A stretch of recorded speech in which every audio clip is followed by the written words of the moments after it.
Hello, hello, hello, and welcome to the Varietal Show. My name is Rory, and I'm here with Felix Wong. Felix, how are you doing? I'm good. I feel like it's been a while since I've been here. Do you know how long it's actually been? Have you been keeping tabs? Actually, coming through kind of loud here. I'm gonna turn you down just a little bit. There we go. I think your last mic was a little worse. Everyone can see that we're on Discord now. Sorry. How have I been? Well, nobody here cares about how I've been because they've been watching me twice a week. I've been growing hair and trying not to eat too much for the holidays. I've been succeeding at the growing of hair, which is the thing I don't want to succeed at. Do you have a ponytail? I have a full-on ponytail, yeah. You got like a Steven Seagal thing going on. I don't know if that's intentional. I guarantee you, if at any point you I wonder if Rory's doing a Steven Seagal thing on purpose, the answer is no. No one, not even Steven Seagal, is being Steven Seagal on purpose. He just has no choice. Yes says, hi everyone, is that how life works? Choose your own adventure? Thought the Black Friday episode was pretty non-fiction. Okay, well you probably didn't watch that because it was pretty long, but we did a 2-part choose your own adventure. Now that was a different feel. That was like absurdist parody, but it was sort of fusion of Norse mythology and epic battles and trying to get a PlayStation 5 from a Walmart. And it was a choose your own adventure that we did over 2 days. And the final boss was like a Karen. And anyways, it's by the way, it's up on the website. I just haven't really announced it because I knew your thing was coming this week. And I put it up this week, but I didn't want them to compete. So it is up there. Nathan says Rory's being coy. He loves Seagal. Well, in an ironic way, maybe. And Holly's House says, Felix! Yeah, there were people that were asking about you. You know, those are the kind of compliments I get. Show up here every week, host and stream, come up with ideas. But you show up, half cut, wandering into the room, and whenever you please, and people just round of applause. What can I say? Well, when people see you twice a week, they're not going to be asking for you, in all fairness. I see myself more than twice a week, and I'm done. Okay, so what are we doing here today, Felix? What is this? Because right now, the title is probably feels very clickbaity for people. So I'm going to tell you right now that it is straight up not clickbait. It is a non-fiction story that you turned into a choose-your-own-adventure. And I, honest to God, don't actually think anybody's done that before, though I kind of feel like they must have. I just can think of no example of it. So I think that's super cool. Why did you do this? That's a very aggressive, but I'm going to keep the tone. Right. I didn't think of it that way until... I saw your caption on Instagram, and I was like, oh yeah, like, there probably aren't too many non-fiction text adventure games. Because normally they're kind of genre fiction. Yeah, like Goosebumps. Yeah, right. That's right. Yeah. The big one. Yeah. Well, in all transparency, I did this game as like a final assignment for my final class in my MFA program. Yeah. Because I didn't want to write another paper, and I was like, I'm gonna try to do something that I'm gonna at least enjoy doing, And so I decided to try to do this text game using a chapter that I had already written, but I basically rewritten it to fit this new format. And yeah, this is a chapter for my thesis, and it takes place at like a singular location, and I thought that it naturally made for this nice setting where you can have a cool choose your own adventure game where you get to meet some people, do get into some strange situations, and just kind of experience what the place is like. Yeah, because it is kind of like 2 hub worlds. And then different play ways you can go in it.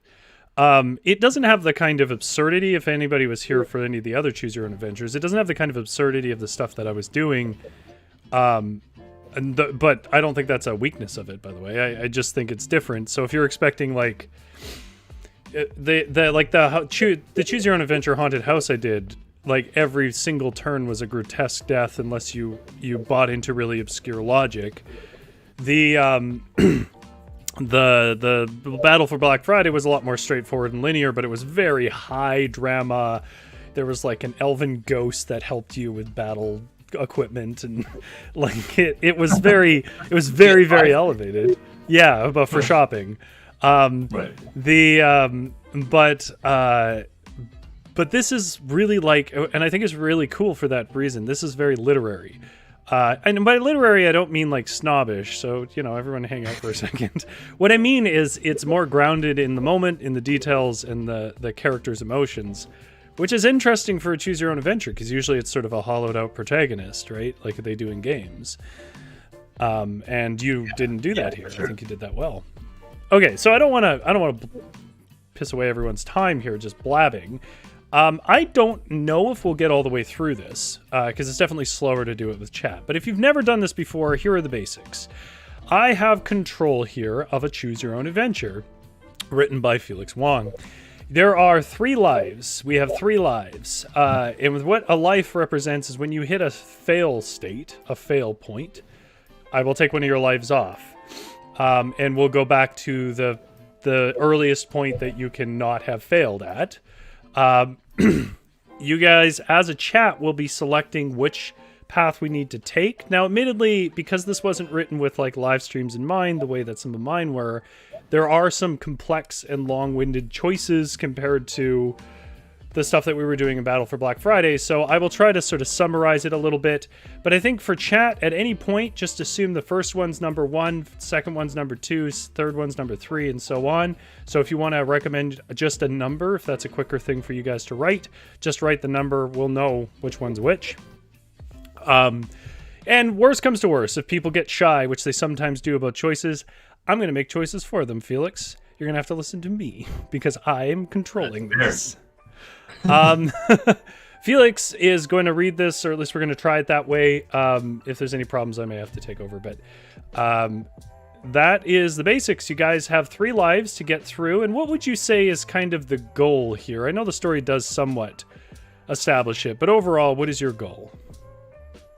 Well, you're basically investigating this thing, and you're trying to find people who know about this thing. Right. Right. Yeah, I would say that's probably best as I can summarize it. Without blowing stuff. Okay. So you are in Thailand. That much is established very early on. You guys will have to collectively try to find a way to get to where people know something about what you're investigating. If that's all confusing, just follow the story, pick choices, pick whatever you think is funny if you don't know what's going on. At the end of the day, we're having fun. It should be live right now. Actually, it's up on our website. It just went up. So there's a link in our description to it if you want to play it yourself or play along or look at other choices or cheat. You probably could. I don't think that's going to be as much fun, but you could. Which means that I don't need to do much more talking, Felix. What are the first 2 words of your story? Wake up. Wake up. And it's clickable. So you watch chat, right here. Chat. I see you're looking away. This is important because you're going to get confused. If you don't chat, the text can wait. He said wake up. You see how there's wake up on the words on the screen there? Yeah. I'm going to click it. It changed, except this time, just a second before you say it, there's 2 choices. So I'm going to ask you guys in a second which choice you want to choose, huh or who, and then we will go with that one. Felix, can you read me the next screen? Finally, we've got work to do. So the first option is, huh? What kind of work? Or, who are you? Okay, chat, huh or who? I like these options. Chat, now's the time to get to that live chat. If you, by the way, have no idea how live chat works on YouTube, that you'd be forgiven. A lot of people don't. It's frankly not the medium for it. And if I thought the average literature crowd could find Twitch, I might do it there. But I don't think they can. I think YouTube is the highest technological mountain that most people can climb. So if you're trying to find it and you're like, where the hell is this? At the bottom in all the options they have there is a little box just under this video that says live chat. If you're not watching this live later, there's going to be no box for live chat. Actually, I think there is, but it's just playback. obviously, because we're not live. You click on that, it'll bring it up. It doesn't always bring it up right away. Okay, so we got 2 votes for Who Are You? I click on Who Are You? Go ahead, Felix. I hope that's rhetorical, for your sake. Now get up. Clock's ticking. I'm exhausted. What's the rush? When there's only one choice, we just go. Alright. It's a big day. You're stressed, anxious, your head is all messed up. I get it. So I'll explain this once. Are you ready? Not really. You're just outside of Suphan town, 2 hours north of Bangkok. 29 years ago, your aunt boarded a plane in Hong Kong with a nearly wed husband. Lauder Air Flight 004. They were going to Austria for their honeymoon. That plane crashed near here. All 223 passengers and crew on board were killed in Thailand's deadliest aviation incident to date. I need a second to wrap my head around this. There's no time. T4 is coming up tomorrow, and you haven't accomplished a thing. Stress isn't a good enough excuse to spend 3 days cooped up in this room, drinking and smoking. You came here for a reason. Wait, who's Tibor? Tibor, man. The reporter. You're the one who reached out.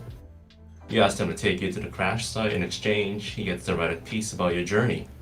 This is all you. Your idea. You wanted answers. To quit stalling. Okay, chat, here's your choice. What do I need before Tibor arrives? So we'll say that's what, or number 1. And why do I need answers? That's 2, or why? Was that the guy's real name, Felix? Yes, I use everybody's real name in this case, actually. You're so bold. If I ever do anything that's even remotely related to somebody real, I just pick names like that aren't even in the same ethnic group as that name. Like I don't want anybody to pick up on it. Though most of my portrayals, I don't think people would take as compliments. Chat, number 1 is what? GS says number 1. And number 2 is why. Why do I need answers? What made you, like, really want to... Do you think, for me, like, obviously I went into Choose Your Own Adventures because of... I'm trying to learn about video game writing. What was it that triggered you wanting to do a Choose Your Own Adventure? Is it just video games? You thought maybe this was a way of creating that experience? Yeah, well, the year before, for the final assignment, actually, one of the students handed in a very simple Choose Your Own Adventure game. Oh. And it was about writing a play, and it was basically, you had like 3 options. It was like, you either write, or you rewrite what you had, and I think the third one's like, you try to like hand it in. And it was a very simple loop, and I was like, so entertained by it, and at the same time I was like, I didn't know you could hand in a game. You know, and like, yeah, I had to hand in an academic paper, and then the fact that the person did this, I was like, you know, next year I think I'm going to try to do this, because this is a lot more interesting.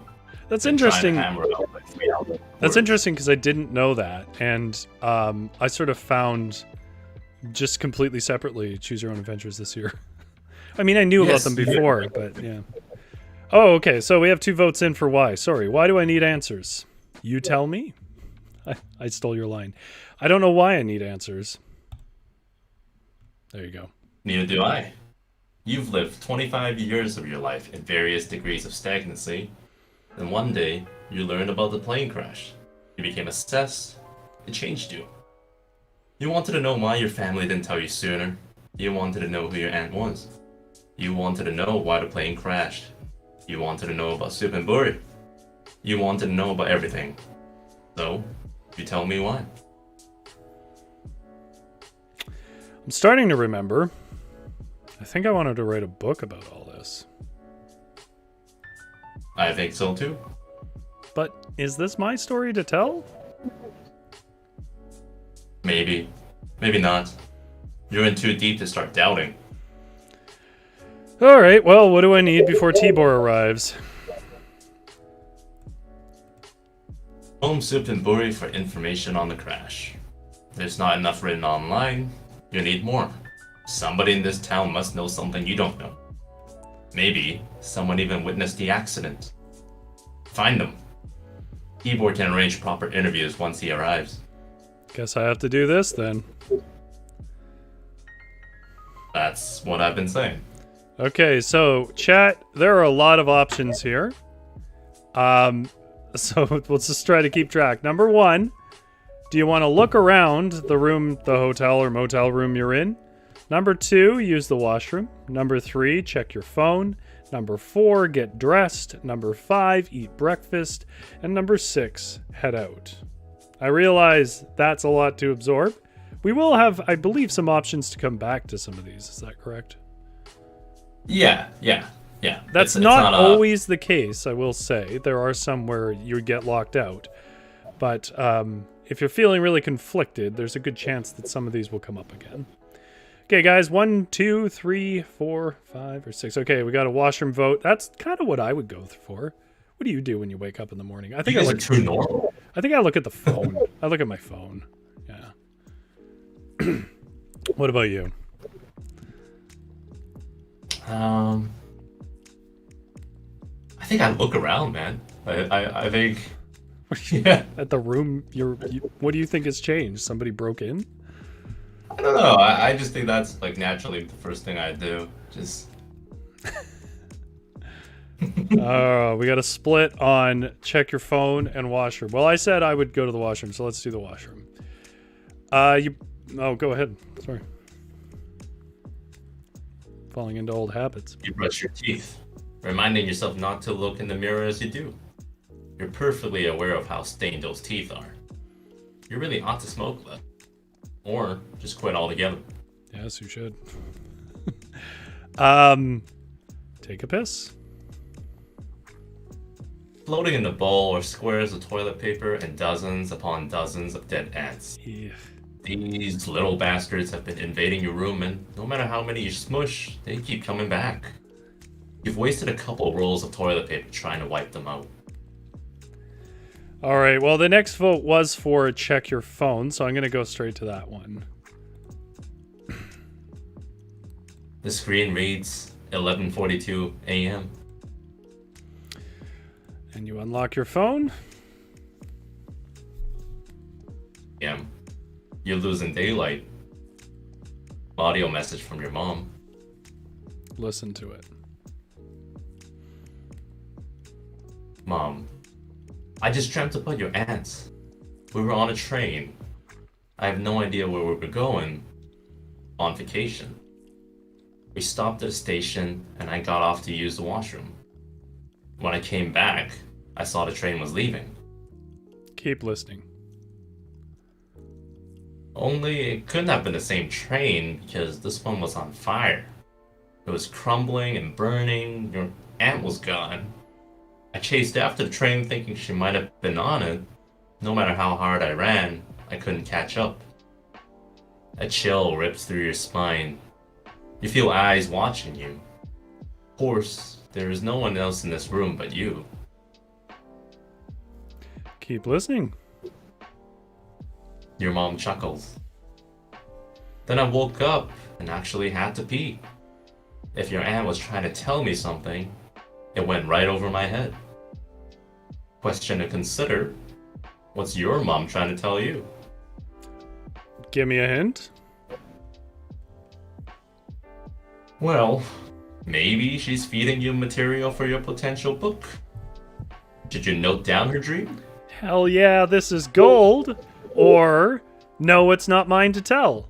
Chat, this is actually a pretty, difficult question for anybody writing nonfiction. So, hopefully you feel the weight of it. No, you won't. It's not even close.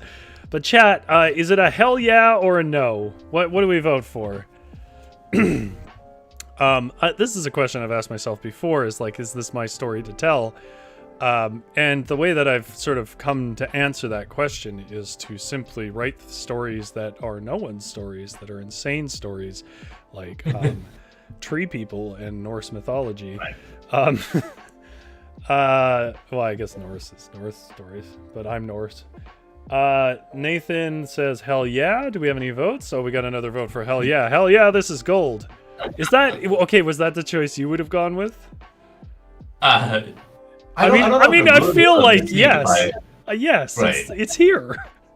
Right. What am I asking? Of course you do. Yeah. Yeah. Yeah. You're trying to act yeah, like you're all totally. thoughtful, and it's in the story we're reading. Okay. Right. Whipping out your notebook on your mom's dream in her exact words. It'll surely come in handy one day. All right, so we've taken down the notes. Okay, chat, look around your room, get dressed, eat breakfast, or head out. You got 4 options. That's A, B, C, D. We got a nice tasty A with using your eyes to look around the room. We've got a less desirable B, getting dressed. I mean, this is Thailand's very hot, very humid. Why should we get dressed? We've got a C, eat breakfast. I mean, you see Felix. This is from the perspective of Felix. He doesn't eat. This is not a breakfast eater. He gets all his nutrition from cigarettes and alcohol. And number 4, do you want to head out naked without breakfast? A, B, C, or D, 1, 2, 3, or 4. I can work with any of those. Or if you just want to type in the actual option. Nathan says look around the room. I feel like he's sucking up to you there because you said that's the first thing you would do. Like, I feel like no one's picking that option, but all right, he's the first one in. It probably is. I'm just giving you a hard time. Okay, look around the room. We'll go with that one. Go. Alright. It's the same room you've been staring at for the past 3 days. Same beige walls, same broken TV. Only difference this morning is the additional empty beer cans by the front door. You eye the balcony. Don't even think about stepping out for a smoke. Okay. By the way, why were you in this place for 3 days? I mean, there is an element of exaggeration for the purpose of this story, but yeah, I mean, I came here for 3 days expecting this place to not be as it was, I guess. Okay, so we have the option here. Oh, Nathan, give me a heart for that, because he's sucking up to you. We have the option here for step out for a smoke, get dressed, eat breakfast, and head out. The voice inside of Felix's head has advised not to step out for a smoke. Those 3 hearts hang heavily over the page. Or do you guys want to skip over, get dressed, eat breakfast, or head out? What do you guys want to do? I bet they're going to not go for the smoke, so that they can force this character to quit smoking. I mean, I don't think most normal people would choose that option, to be totally fair. Step out for a smoke? Yeah. I think you've made it enticing. Saying don't even think about stepping out for a smoke. It's like don't even think about pressing the sparkling gold button. Oh, boy. There's something really interesting on the other side of this. Yeah. So you don't want to see it. Dangerous adventure lies on the other side of this. No, go fold your clothes. That's the safest option. I mean, it's like oh, everybody went for eat. See, it's like I forgot what I was talking about. Nobody wants to hear me reflect. Okay, eat breakfast.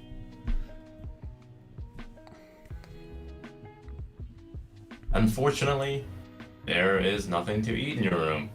Do you know why? Why? Because you seem to believe alcohol is an adequate substitute for food. I misspelled substitute there, I realize. Real food. Calories and nutrients and other life-sustaining elements. But never mind that. Yeah. Oh my god, okay. Nathan changed his vote to smoke, but can I just give you a little note on the reading there?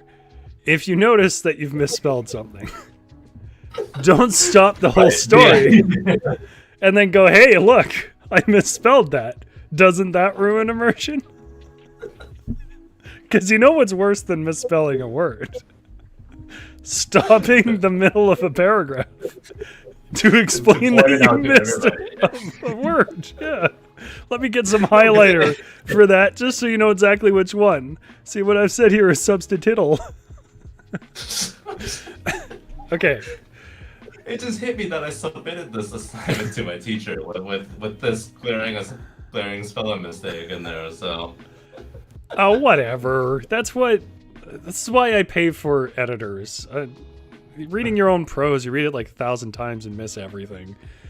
Editors make you feel like an idiot every time, and it's in the best way. Okay, chat, sorry. Get dressed or head out. Smoke is no longer an option. You guys were locked out of that. Okay, GS says get dressed. Did you spell that right? Button up or t-shirt? The thing that strikes me about your misspelling of substitute, though, and I feel partially responsible for this because I've read this and I didn't notice that, is that it's not like it's confusing to me how you misspelled it the way you did. Like, it's missing a lot of letters. Just in number of letters, it's missing letters. Yeah, I don't know how that happened, actually. I'm very I think you just curious forgot myself what you were now. writing about midway through. Got infatuated with the fact that it said tit. And then just thought words ended in la a lot. We got a split vote. Get dressed or head out. Well, let's do get dressed, because I think that's probably more important. Oh, I thought we had already clicked on get dressed. Nope. So I already read it, but I'll read it again. Yeah. Button up or t-shirt? Now, chat, without giving anything away, this decision matters. Button up or t-shirt. This is one crucial decision. And in classic person raised on Metal Gear Solid games form, it's the most obscure and silliest choices that seem to have the greatest rippling effect.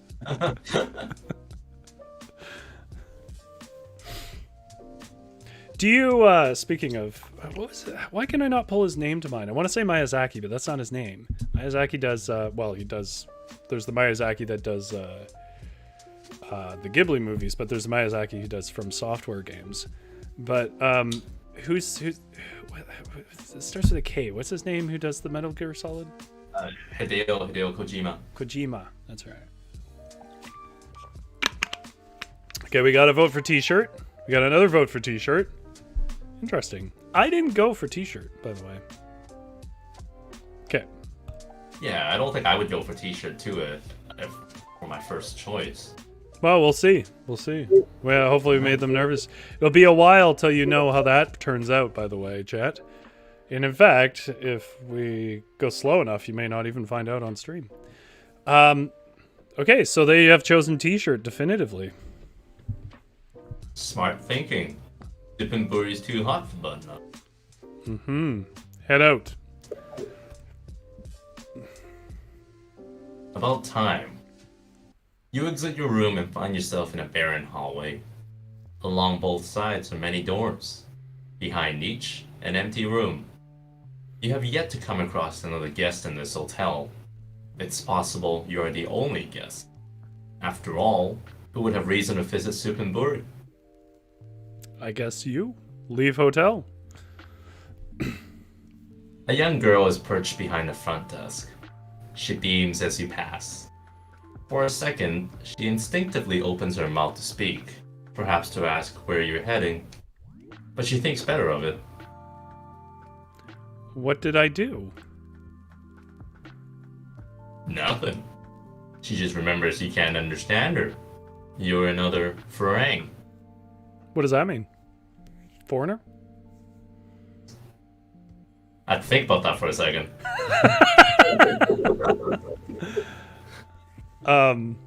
Okay, chat. Ask her about the plane crash.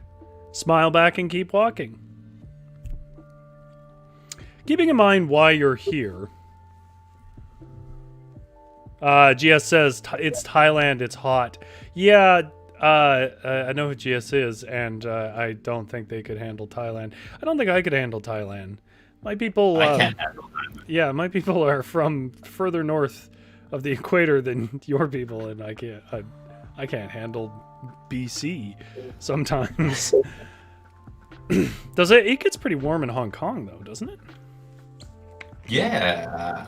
I mean, in comparison to Vancouver, it's about like 20 degrees here now, which is like kind of like summertime weather for us in Vancouver. Yeah, I'd say it's about 9 or 10 here. But we're further north than Hong Kong. Right? Right? Yes. Yeah, I think so. Yeah. You're kind of in line with Oregon or something, aren't you? On the equatorial I line. don't know. You're asking me questions that I will never have answers to. Okay, everybody says ask about the crash. Okay, ask her about the plane crash. In a panic, the girl leaps to her feet. She rummages around the desk, searching for something. It's clear she can't understand you either. By the look on her face, it's even clearer that she fears you might complain about your room, or her, or both. Worse, what if you file a bad review online? Standing there, you start to feel uneasy. Weird. Where is this feeling coming from? You've been in this very situation before, dummy. When you checked in, she didn't know what you were saying, you didn't know what she was saying. The immovable object meets the unstoppable force. Someone has to give. Inside, you hear two distinct voices tugging at you. What do they want? Oh, yeah, I really like these choices. Okay. So there's a few choices here. The way that they're laid out is a little odd, so give me a second to explain how this works.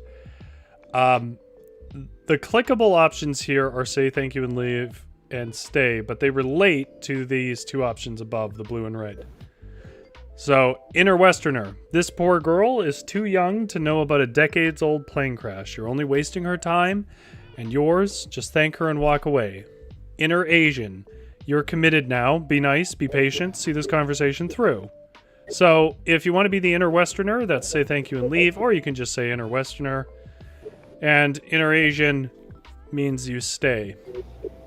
And that, again, a crucial choice. Gia says it's 3 degrees Celsius here. Yeah, that's probably about right. I mean, it's about 7 p.m. Degrees? Yeah, we had some slushy snow earlier in the week, but to be honest, I mean, you've lived here. We don't really get snow. If you're watching this and you're like, Canada must be covered in snow. Like, I know America has that perspective. That is inaccurate. There are aspects of Canada that get snow, but especially with climate change kind of getting really bad in the last few years, it's really rare to see snow, and even here. Okay, Nathan wants the inner Asian, wants to stay. What's the more powerful force for you in a moment like this? The Westerner or the Asian? Oh. It depends on the situation, but I would say usually the Asian. I think I get into a lot of situations where I feel like I should kind of go with the inner Westerner path. But then I'm like, I was gonna say, I know that would lead to a better outcome, but I'm like, I don't have the balls, so I should go through with it. Okay, everyone's saying stay. They're going inner Asian. Okay. Finally finding her phone, the girl begins to speak into it. Burst of sharp, unfamiliar syllables. She flashes you the screen. The text box reads, "How can I help you?" She leans over the counter, arm outstretched, extending her phone for you to speak into it too. Ask about the plane crash. The translator app fails you. You have no idea what the result says, but it can't be right, because the girl instead asks if you're checking out. Inner Westerner, hate to told it. Say I told you so. Say thank you and leave. Well, you tried, chat. What can I say? In front of the hotel, a sudden gust of wind sweeps the layer of dust off the road.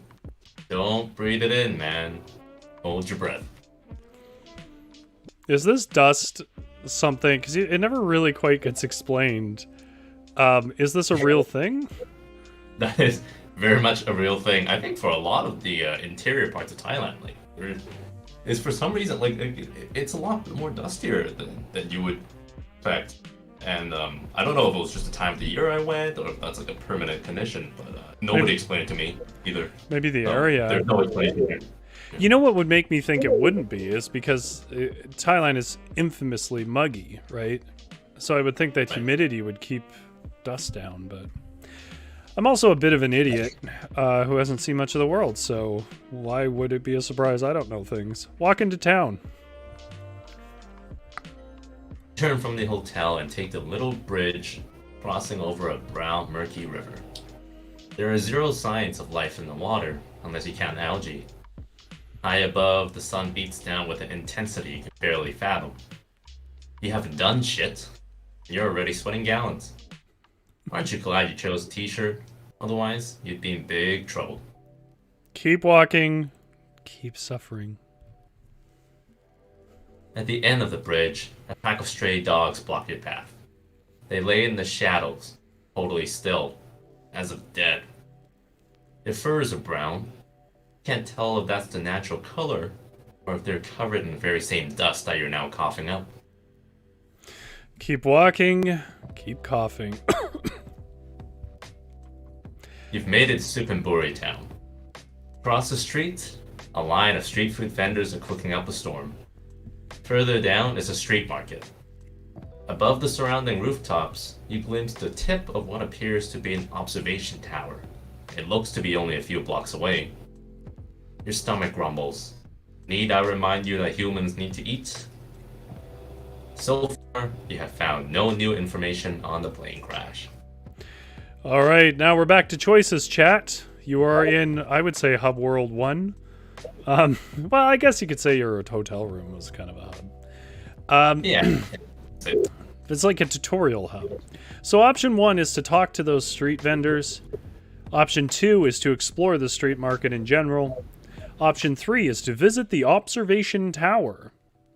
Option 4 is to find somewhere to eat. And option 5, call it a day, return to hotel. Which is clearly the only correct answer, to give up before you start. Isn't that right, Felix? You tell me that every day when I pick up I like phone you for my daily phone call, and you go, Rory, give up before you start. Nothing's worth doing. I don't even specify what to give up on. I just tell you to give up. You just go, don't even bother, Rory. Is that a Final Fantasy figure on your shelf behind you? Actually, that's a Kojima figure. Oh, is it Kojima? Who is it? Actually, that's they turned the logo into a figure and they gender swapped the like logo mascot, and I was like, this is interesting enough, and so I found it in the wilds, and I was like, you know what, I kind of like building models because it was a model kit and I hadn't built one so long. I really like your display choice where you have like a children's swimming pool and a white shelf with nothing else on it, and then there's just this random figure. Can I just say your sense of aesthetics? It's on point. Yeah. That is a children's tent my landlord left behind that I should throw out, but I don't. I'm too lazy to do it. So maybe in a future stream that'll be gone. Well, GS says visit tower, and Nathan says they are tempted to see what happens if you leave, but they want to find something to eat. But GS got in first, and since I don't have a vote one way or another on any of the others, let's do visit the tower. As you get closer, you realize it is indeed an observation tower. Like the Seattle Space Needle, only much smaller in scale. What's a thing like that doing in a place like Suphan? But let's not question it. The tower is a perfect vantage point. From up top, you'll be able to get the lay of the land. Enter the tower. The lobby is suspiciously empty. It's only you and a lone clerk behind a counter. He smiles professionally at you. You approach him. Hi, how much for admission? The clerk taps a sign on the counter. It says 30 baht. Hang on. That can't be right. 30 baht is like $1 Canadian. 30 baht? He nods. Impossible. Must be another language barrier issue. Okay, chat. Do you want to ask this fellow about the plane crash? Hand over 30 baht. Or hand over a 100 baht. Which is what, like $3.50? Yeah. Wow. Less. Yeah. High roller here. Yeah. You rolled into Suphan, this small district in the Thailand province, with your 100 baht, more than 100 plus baht in your pocket. That could actually get you a ton in this place. You must have. Which is really must have been interesting. your dream. Your own hierarchy of needs starts with, are things cheap? Then shelter, then food, and so on. I mean, it's a measure of how much you can live like a royalty, right? Like, I guess. Oh man, we were getting a split. Well, this is tough because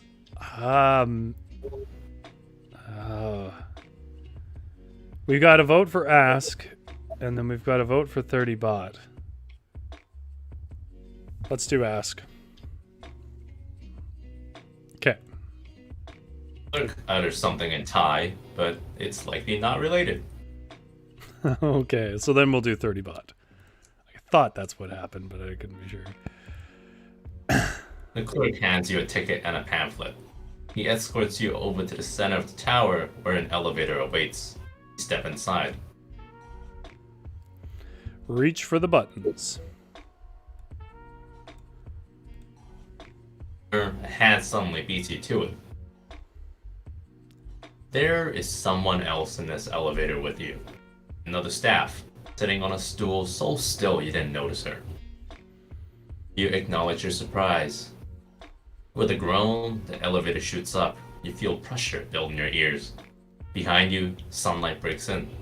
Was it a scary elevator to take? Like, I feel like a beaten down, forgotten Thai elevator is probably one of the most life-threatening things you've ever done. Because here's where this comes from. Before anyone who thinks I'm just sort of judging Thailand, I did a bunch of contract work with an elevator company, and what I learned was most of them, even in Canada, are really poorly cared for, and kind of terrifying. And Canada's pretty heavily regulated on stuff like that. Yeah, exactly. Like when I worked at UBC, their elevators broke down all the time. Like Yeah. it was like a once a day thing, right? Mhm. And yeah, at a place like this, when there's like one elevator, and especially if it's at an observation tower, it makes you wonder like, if nothing's probably gonna go wrong, but if it does, like how do you get out of it? Well, you wouldn't. That would be it. Your gravestone would say, went to find out about my aunt's Thailand crash and died in an elevator crash in the same town. Okay, so yes, obviously we're going, so continue. Grime-stained window reveals the expansive Thai countryside. As Suphan sinks deeper and deeper into the earth, its edges pour out infinitely. With a ding, you reach the top floor. Ding! Exit elevator. As with the lobby below, the observation deck is empty, which makes little sense. With admission being so cheap, where is everyone? Not Better risking their lives in that elevator. Why was this tower erected in the first place? There is so much to Suphan you can't explain. Well, walk around. Viewing windows wrap all around the deck. You are high above Suphan, and from here you see everything. The hotel, the dirty river, the main street. You also make out, in the distance, a giant dragon statue. What's up with this place and weird attractions? Too bad it looks too far to walk to. Keep looking out windows. Only now, 100 meters up in the air, does it occur to you that Suphan is much larger than you realize. There are so many buildings spread out across the green. Somewhere beneath one of these roofs is someone with the information you seek. But do you still have the time to find them?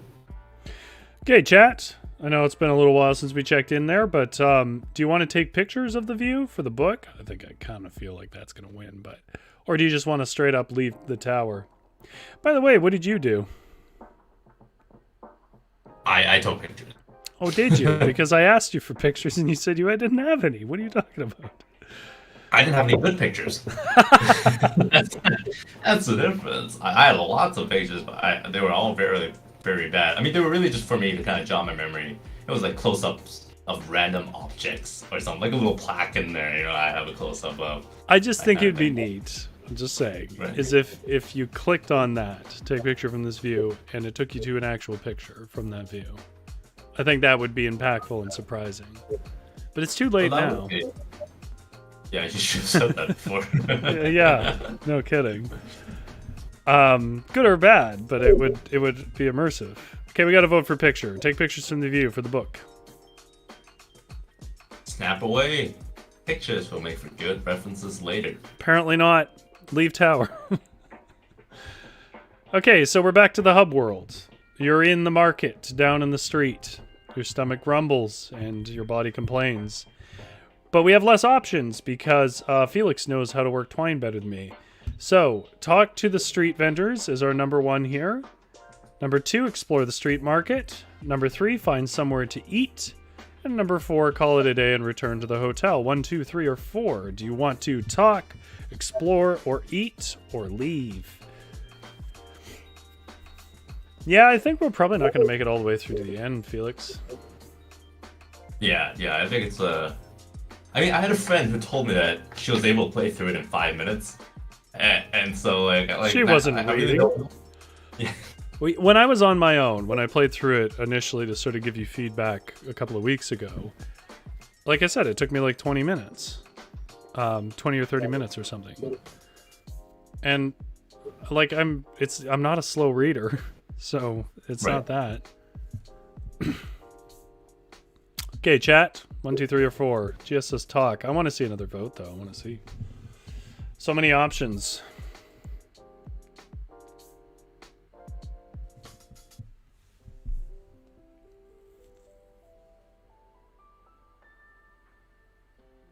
So you saw the new Spider-Man movie, and you said the second half wasn't good? Yes. Now I know you famously have wrong opinions, so Yes, and I mean, don't spoil anything. I haven't watched right, it yeah. yet. I saw a few comments actually saying the exact same things that I did. That there are scenes that actually start to run way too long. Like I'm talking like over 5 minutes. Right. Like a single scene, and you get like 3 of those in a row. And yeah, but then those Reddit comments all got heavily downvoted. So I realized I might have a controversial opinion again. But Yeah. Or people might just take it too seriously. yeah. All right, well, I guess maybe people have gone off to eat dinner or something. So talk to the street vendors was the vote, so we'll go with that one. Smoke from barbecue grills washes over your face. You see skewers of meat and fish. It all smells wonderful. Cheap too. Shame you've always had a weak stomach. Ask about the plane crash. You step up to a vendor and ask about the plane crash. The man gives you a blank look. Lotta air. Lotta air. It's useless. He doesn't speak English. Ask another vendor. You approach another vendor and another. Same results. Which barrier is real? Not to be a downer, but you might have a problem on your hands. So there is a choice, but because we're running a little tight on time, and I don't think it's as impactful of one, I'm just going to say we say record these interactions. Okay. Guess you can use this as world-building material in your book. And give up on the vendors. Now, there was a vote earlier for eat, so why don't we take a look at find somewhere to eat. You poke your head into restaurants along the main strip. They all serve the local cuisine, which seems to consist solely of noodles topped with brightly marinated meat. What are the meats? Who knows? But it'll do. You like noodles. How do you order, though? None of the menus are in English. A woman catches you hovering and, with a smile, beckons you into her hole-in-the-wall restaurant. Okay, well, I'll put this question in the chat. Chat, do you want to go inside or screw it, I'm not that hungry? Do you want mystery brightly marinated meat? Brightly marinated mystery meat, I think is probably the more traditional way to say that. Or do you want to stay on task, do without food? Number 1, go inside. Number 2, screw it. I'll also take brightly marinated mystery meat versus screw it. Do you have a top 3 stories you heard this year, whether it's through games or movies or books? That I heard? Yeah, I don't know a better way to put it, like absorbed or interacted with or whatever. Right. Like, what's like the 3 best stories you got this year? Oh, that's a good question. I guess it's the end of the year. It's time of the year to think about that sort of thing. I'm gonna Well, need to think about those. it is in North America, anyways. Right. I don't have anything off the top of my head. Like, I'm sure there must be stories that stuck with me, but can't really think of them at the moment. What about you? I liked a game you would hate that I recommended here already, so I won't talk too much about it, but called Unpacking. But I liked it for its ability to tell a story. Oh, you have it downloaded? Okay, I have it downloaded. I haven't played it. I 100% think it's going to wash right over you, and you're going to be annoyed. But it has really brilliant in how it indirectly tells stories, a story of somebody's life. Okay, we got to vote for go inside. So we go inside, and what do we find, Felix? The woman speaks to you in Thai. Presumably, she's asking you what you want to eat. Beside her, it's a makeshift kitchen, a metal cart with a gas stove. Her ingredients are on display atop this cart. The woman, sensing the language barrier, gestures to the bags of different noodle types. How convenient. All you have to do now is engage in a little game of charades. All right, which means, and I would argue, the most crucial decision in the entire story. Do you want to, I mean, you could ask about the plane crash, technically that's what we're here for, but do you want to have rice noodles, egg noodles, or vermicelli? Now, that's the choices, so you guys let us know what noodles you want. But Felix, what is the difference between a rice noodle and a vermicelli? Are we talking about a broad? Because a Thai vermicelli is still a rice noodle. Right. I'm talking about the whiter ones, like the broad usually noodles, like a little bigger. Yeah. Like you would make a pad Thai with or something. Yeah, Okay. yeah, exactly. Okay, so a broad rice noodle, an egg noodle, chat, or vermicelli. Or you could ask about the plane crash. I don't know. Who cares about that? We're talking about food here, all right? We didn't come here for that. Yeah, that's not what I'm here for. Your stupid story and experiences. I'm here for noodles.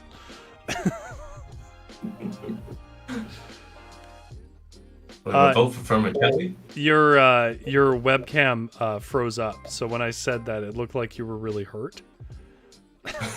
Because I could hear you laughing, but your face was not laughing, so it just looked like you were like... How dare you? Yeah, that's right. Okay, I don't think we're getting another vote for but vermicelli. This is why we don't tend to go too late, because everyone goes and eats, and then I lose my crowd. So, vermicelli. The woman tosses a clump of vermicelli into the boiling pot. She directs her gaze to the tins of raw meat. You've never been a good cook. Can't tell beef from pork if your life depended on it. You can't? They're different colors. It's hard. Are they? They're red and red? No, they're not red and red. One is like a rosy pink, and one is red, and there's like different texture to it. Buddy. I don't know, man. Like I You need to come back to Canada just for this, and I will explain to you the difference. Sometimes I go to Hot Pot and we just get like these slices of like pork, beef and like sheep, but like to me like lamb, sorry, not sheep, but like to me like all these things they really look the same. Like, I have a hard time. Do you know what sheep meat is called? Mutton? Is that what it is? Mutton. Yes. Okay, chat. Do you want to ask about the plane crash now? Point to red meat, orange meat, or white meat? I mean, orange meat, right? Like, you got to go daring. Get the local delicacy. Here's the thing. If somebody has done like, I forget the name of it, but that sort of sugared preserved pork, you can assume that cut of pork probably was on its way out, and so you wanted to preserve it and flavor it, because that's usually like stuff in soups is usually stuff that's about to turn like. Right. Okay, we got to vote for ask about the plane crash. She cocks her head, rather puzzled. Ah, we're not getting anywhere here. I'm going to go orange meat. The woman flicks her chin at an empty table, probably telling you to sit. How does somebody flick a chin? Oh, you mean like that? Okay. Yeah, like that. Okay. I don't know how I would describe it, but I flick. Maybe it worked for everybody else. I didn't know what that meant. Sit. Oh yeah, I guess you could also think of it this way, like yeah, I was thinking of that. I was like, maybe this is a Thai thing, like you give directions very forcefully. Okay, we're sitting. And a minute later, she plops down your bowl, vermicelli with barbecued pork, I think. The Hong Kong variety you're used to. Still. Looks pretty good. Was it good? We'll find out. Dig in. Just as you're about to take your first bite, something dive bombs into the bowl. Oh, God. Investigate. Jesus fucking Christ. It's a spider. A spider. Floating in the soup. It shrivels right before your eyes. Push the bowl away. And your inner agent says, wait, you can't. That kind woman put a ton of effort into your order. And you're not going to take a single bite? What is she gonna think when she sees your bowl completely untouched? How is she gonna feel? Whereas Inner Westerner says, it's a spider. Leave the noodles, leave this restaurant, leave Suphan. Okay, guys. Are we going to eat around the spider that fell into the bowl? Keeping in mind that this is some Thailand spiders. Not our little wimpy spiders. Or are you going to stand and leave? Now, I'm going to tell you right now, I would eat around the spider. I would, spoon it out and put it somewhere. Would you? Would you actually? Absolutely, yeah. Because I think, because what you just said there, I think it's really important. If somebody makes you food, I see that as like a kind of primal bond and respect, and I wouldn't want to break it. But that's my own weird connection with food. Like, my life is basically a series of meals and nonsense in between to keep me distracted from eating more meals. Okay, well, I'm very glad to hear you say that, because I mean, that is what I did. Yeah. And I afterwards I felt like a complete idiot for doing it. I was like, why did I do that? That is not a normal thing to do. Nah, no, that's fine. I would do that 100%. GS says no. Well, we'll take chat. Stand and leave. You return to the woman and pay up. She's confused. You just sat down. She knows this bowl on your table, untouched, still steaming. Your inner agent says, what do you think is going through her head? You want to explain, but you know she won't understand you. So you simply flash your best possible smile and walk away. Leave. And we're back to Suphan Town. Okay. So that means I do want to do one more decision here. Somebody talking to you? Sorry. I do want to do one more decision here. Chat, do you want to explore the stream market or call it a day and return to the hotel? I'm curious where chat will want to end this. While we wait for people to make that decision, I will just add that this, because you're about at the halfway mark now, chat, this is fully available if you want to read through it on your own and check your own stuff. This is fully available in the link in the description below. You'll see, what's the name again of it? Welcome to Suphan, yeah. Welcome to Suphan. So you'll see that link down there. For this story, you'll also see links to other stories. If you just go to varietal-literature.ca, you'll be able to check out lots of stories. At this point, we have 3 Choose Your Own Adventures up there and about 10 other short stories. Some from me. One is actually a multi-part novella. I read the first part of last week that I wrote, but other things are just short. We have science fiction, we have gothic, we have horror, we have more sort of cultural stuff like Asian funerals and so on from Felix there. You guys can go and check out some stories if you want.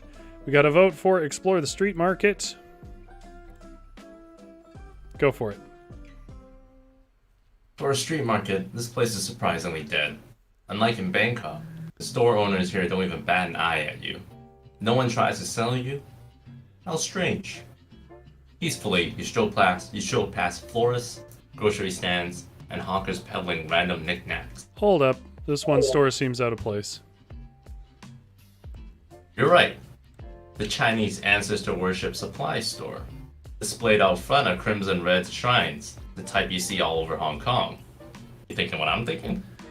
That the owners might be from Hong Kong? Fine deduction. And if they are, then they'll speak a common tongue. We'll be able to communicate. Enter the store then. Inside, you're enveloped by joss papers of bright colors. Some of these papers are familiar. I've used them before. Yep. Whenever you visited Hong Kong as a child, your mom would bring you to your aunt's grave. Two of you would lug bundles of joss papers up the mountain. She explained what they were. Gold. Silver. Clothing. Reincarnation money. All to ensure comfort for your aunts in the afterlife. Together, you and your mom would light these papers on fire and watch them burn down to nothing. You wondered if your aunt would really receive the offering, and if fire was involved, did that mean she was not in heaven, but in hell? And I'll say we record this memory in our notebook. Good move. I like this memory too. And find the store owner. Next to the cash register, a woman. You can't tell if she's Thai or Chinese. Okay, In her chat. Asian says, Yeah, sorry, go ahead. Go ahead. Oh, okay. In her Asian says, greet her in Cantonese and Mandarin. I bet she'll understand. Inner Westerner says, try English first. Safer. English is the lingua franca. We gonna speak Chinese or English? This hopeless fellow doesn't know the language of the land. It takes balls to go to a place where you don't know the language. I mean, yeah, but I didn't think that far ahead. Man, I envy that. I think far ahead on things that don't even matter. Right.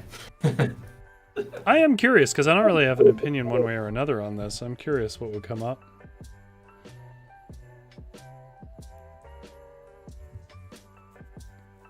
I don't know, chat.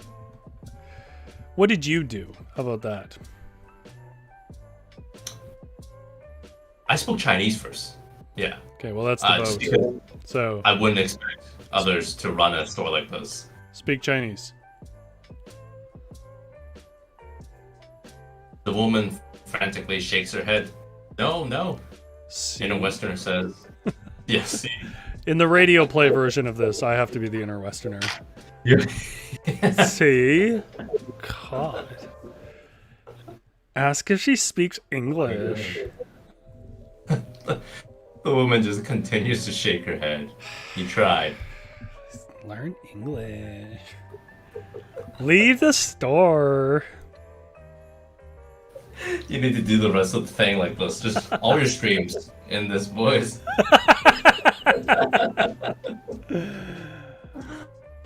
All right. I want you to... This is kind of where I wanted to get. So why don't you read this for me? Inner Asian says, hey, remember that village outside of town? You read about it. The one with residents of mainland Chinese descent? Someone there must speak Chinese. They'll be able to help. And so far, you found no new information on the plane crash.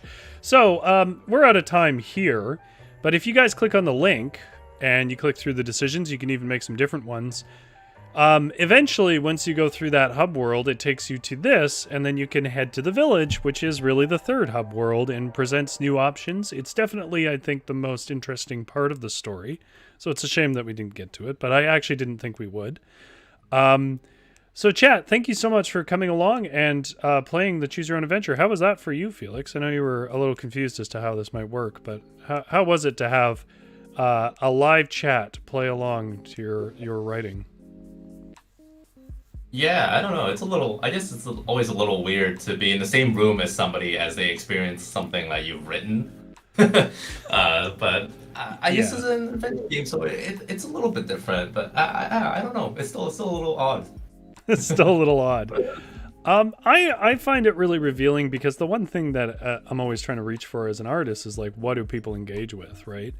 So I'll give you an example. I did that that horror house one. And I remember being concerned that like how can I still make it feel a little dangerous but not too cheap?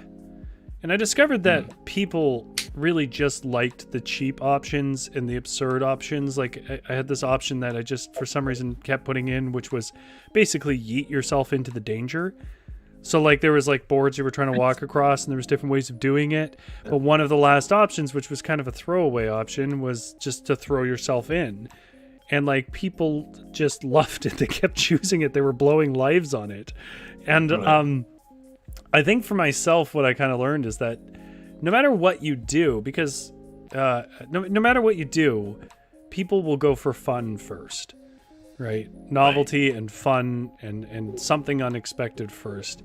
So like whatever is fun, whatever's free, that's the first thing people go for. And I think I don't know exactly how to interpret that into all forms of writing, but it is helpful for me when I'm writing to know that, you know, it does give a bit of perspective because and by the way, thanks everybody for coming. Like and subscribe if you haven't already, and check out the rest of the story in the link.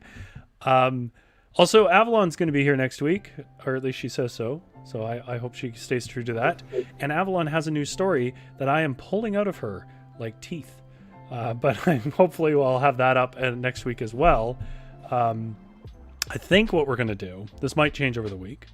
I think what we're going to do is we're going to alter Christmas stories. There was an idea floated around maybe something like a Victorian Gothic reindeer theme. Rudolph the Red-Nosed Reindeer, but we'll see what we do there. But what I was going to say about this was what I kind of learned from watching how chat interacts with these things is that idea of fun. But when you go through classes like you've been going through, writing classes, and I'll say that I do sort of endorse people taking writing classes. I think that writing is 90% craft and 10% art. And I think that it's really important that you actually learn the specific skill sets of language and stuff if you want to be a professional writer. However, the focus on all those stories, and I don't know, you can agree or disagree with me on this, the focus of those classes that I took always seemed to be about getting your truth out. And, you know, is this your story? And are you being true to your own emotional core? And, like, I don't want to be too sarcastic because that's really important. Like, it has to be an authentic story for people to really resonate with it. However, I think it leads to this idea that is hard to get out of the bubble of, that readers primarily want that. When I think what I've kind of learned is that readers primarily want to read interesting and new things and fun stuff, right? Like I feel like if you're not educating or entertaining, then why are they're like, why am I here? I'm not here to just, because there are, I guess I'll add this. If you are going through the same sort of emotional trauma as the writer, then those kind of journalistic styles can be cathartic. But outside of that, which can be only really works when it's very specific, most people are there for like a story that is either informative or fun or both. And that's kind of the perspective that I got from watching what choices people took. Right. Yeah, I think a lot of writing classes overestimate how much people want, like, you know, long, flowery descriptions or like even interior thoughts of the narrator. Interior maybe, like, thoughts, music, their past, like that kind of thing. And yeah, I think there isn't enough focus on writing classes about what the audience is really interested in, or like how do you not lose their interest. Yeah, and I think it can be a dangerous hole to fall in to think too much about that, right? Because I mean, basically, that's how you start to wind up with overly marketed, market researched. I'm trying to say, kind of overly refined porridge of stories that all start to seem the same, which is kind of the criticism, which I don't share, but the kind of the criticisms people put against like Marvel movies and so on, right? That it feels like they're fun and all, but they're made to be that and that alone. They're very engineered. I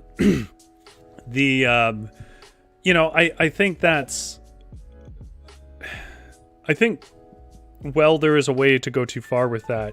I think there's a lesson to be taken in that, which is if somebody's going to sit down and spend 16 hours in your book, in their precious life, why are they doing it, right? Just because you wrote a really honest story with a couple of good sentences in it doesn't mean anybody cares. Like, that's good for you. And again, in case anybody's like watching this and is like now feels self-conscious about their writing, there is a very big difference between doing this professionally and doing this as just your own hobby, right? Like, it's perfectly fine to write whatever you want to write for you and your friends, or to put up on a fan fiction site or whatever else. Like that's a completely legitimate form of writing. You don't have to be a professional, but Felix and I and everybody in the Varietal are the kind of people that are going to publishers and trying to get published and, want to be like craftsmen and tradesmen in writing.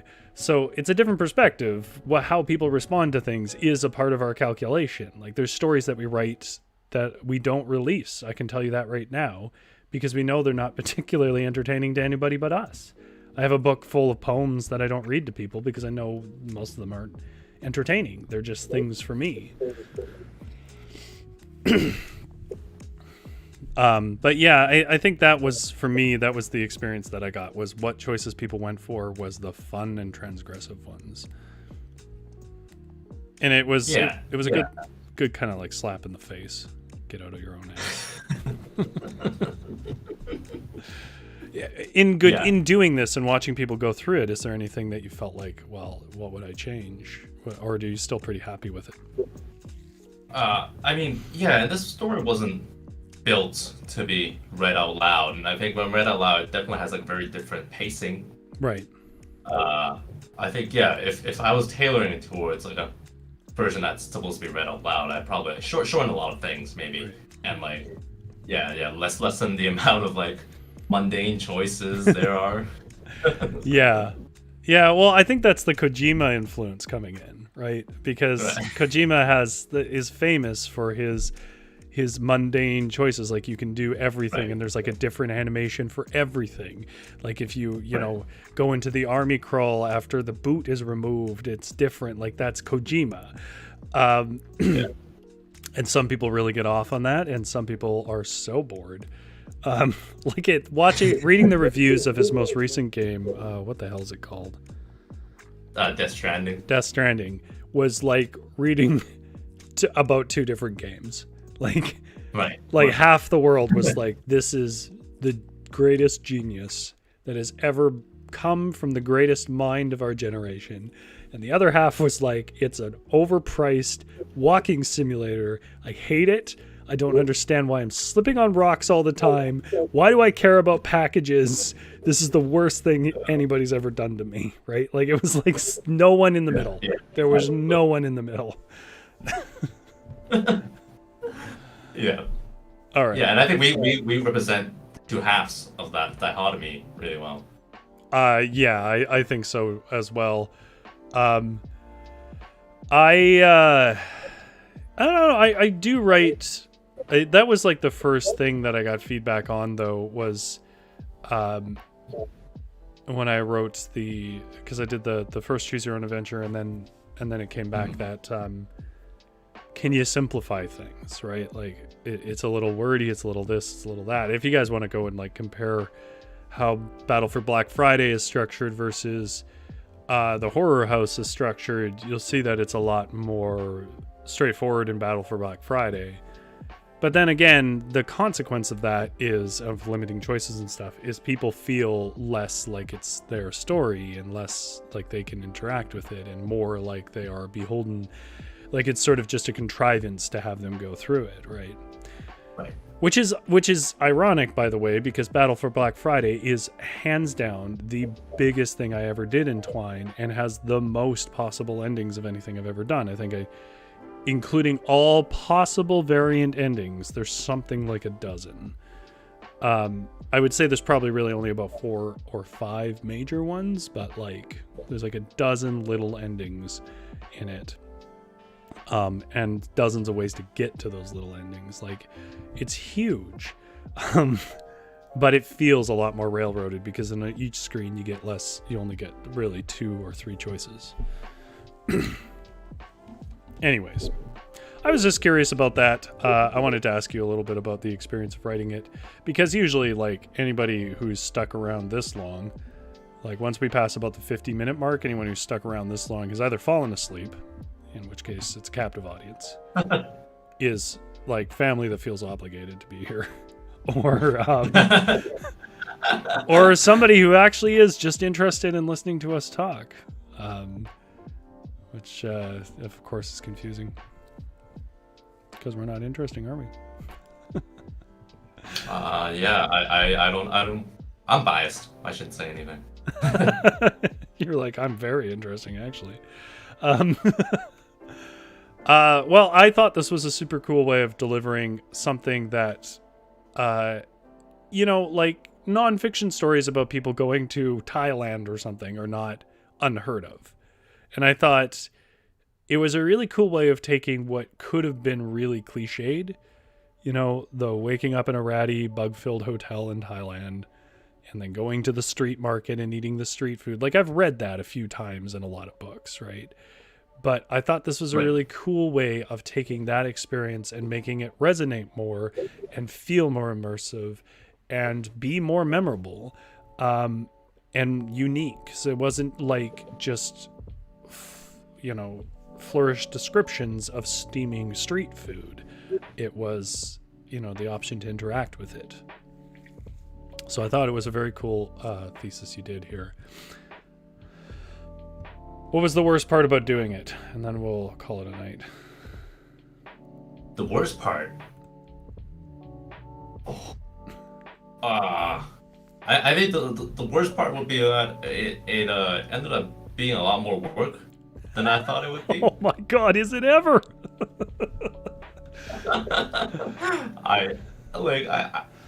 I think on paper, the actual chapter I took it from was about 12 pages long or something. But I'm pretty sure this ended up being even more words than that. You can check the word count. I can show you how to do it. But that was 100%. Like, I've tried to explain this to somebody who was a non-writer, and I don't think they got it. So I don't think chat's going to get exactly what I'm saying here. But there's a trade-off. There's one thing that's really easy about a choose-your-own-adventure, and that is the thing that can be the hardest in writing is to decide what the character should do, because you're going to make a decision for your audience that they can make no other decision, and you really want to make the right one, right? So you can get stuck on decisions like, should they, stab him here or not? That decision making gets offloaded to the audience in this model, and that's a bunch of mental work that I don't have to do, and in that way it's a lot easier. However, in order for me to offload it, holy shit, does it exponentially grow in your hand like a petri dish of ideas. You're like, oh, well, I'll just make 2 options here. And then you realize but I can connect it back here. And then you can't, because there's little things that make reference to it out there. And you're like, no, I'll have to make 2 separate lines. And then suddenly you have 16 different chains. And you're trying to find some way to pull them back to a central bottleneck so that it's manageable again. Or you're like, why did I make so many of these chains that just really don't have much purpose? Yes, to it, right? yeah. Why is there a choice? And because I've been trying to think in terms of video games, the big concern is you want to preserve the feeling of people's choice, but you don't want to blow the budget. Every time you write a line, they've got to hire an actor, they've got to animate a person, like they've got to do so much stuff. It's expensive. Every line is expensive. So like if you want to try and write lines that you can reuse and stuff, but that is so much harder than it seems. You think that's going to be easy, but then you're trying to balance it so that the decision feels like it had an impact without being too obvious that this is like the same thing you land on no matter what you click, right? Like it's, and then, but every time, even if you want to change one word, that's a whole other chain. So much work. It's a lot more mental calculus than I anticipated. And there were times even like where I just couldn't do it, and I just had to go to bed. I just shut it and went to bed. And I was like, I cannot keep track of these options right now. Then I'd have to come back and like try to make a little chart to keep track of the options. I've gotten better at it, but my God, when I was first doing it. Like there's this thing, I know I keep saying I'm going to end and I'm not. There's this thing when I was writing Battle for Black Friday. There's two major like battles you do in that. One is sort of a psychological thing to get a person to leave the line. The other is an actual battle that kind of relies on pun logic to figure out the right thing to do.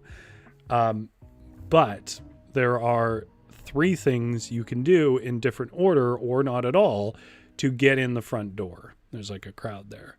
And holy crap, did that complicate things, because it made that the final fight had three possible scenario chains that could come up, and a fourth one that was pretty easy because it would always fail. You would have to at least do some of them.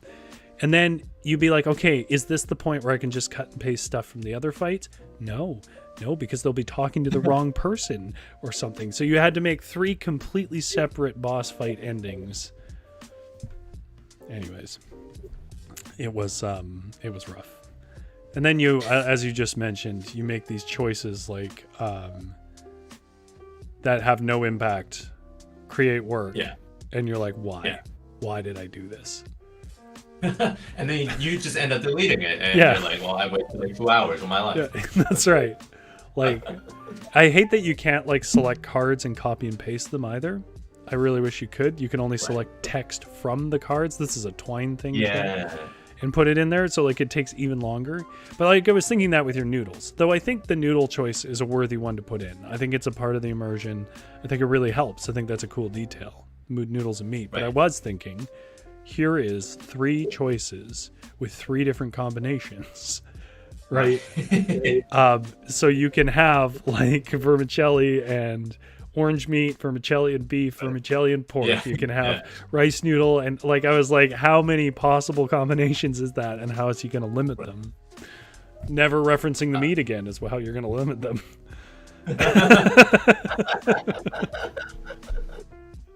I mean, I built it in a way that like I could have referenced it later on. Like I didn't have to use a bunch of cards. It was just like one chain through. But yeah, it will still be more work. Yeah. To break up again. But that's an example of like, because it's almost like you get to write your own video game and you're like, I'm going to show those video game people we can make our choices more meaningful. And then you're like, I understand why they do this now. I'll never complain again. Exactly, This is a nightmare.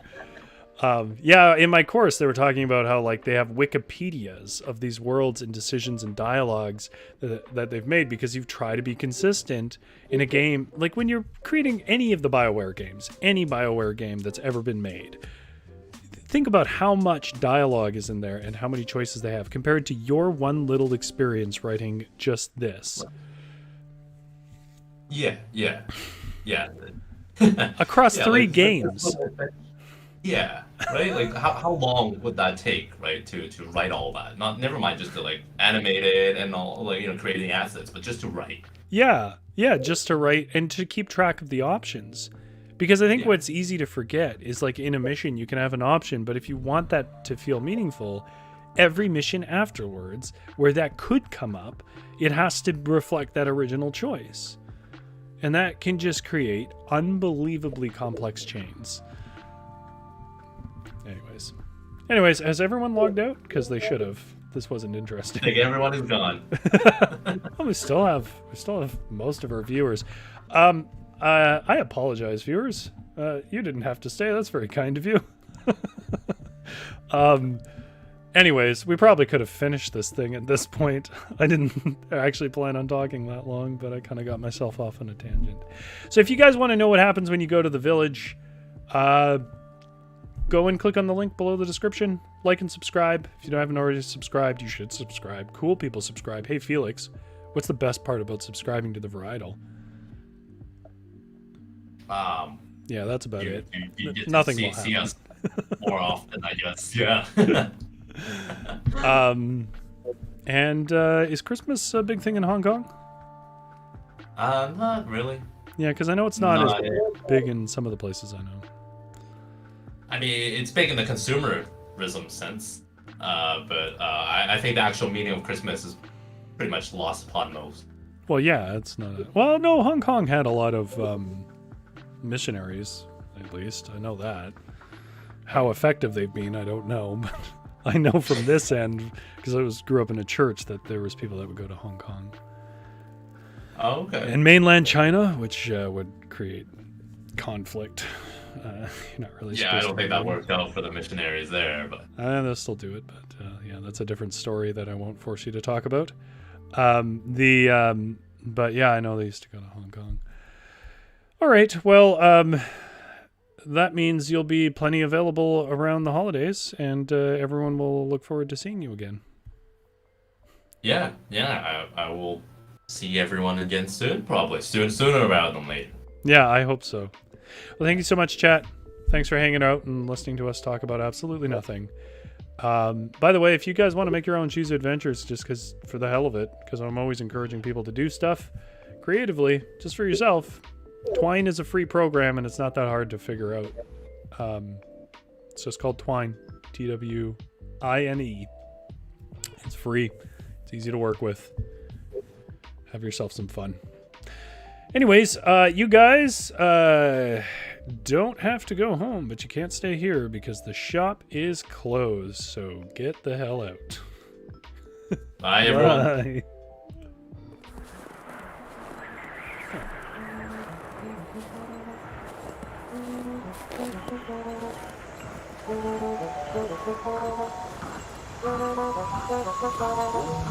Bye.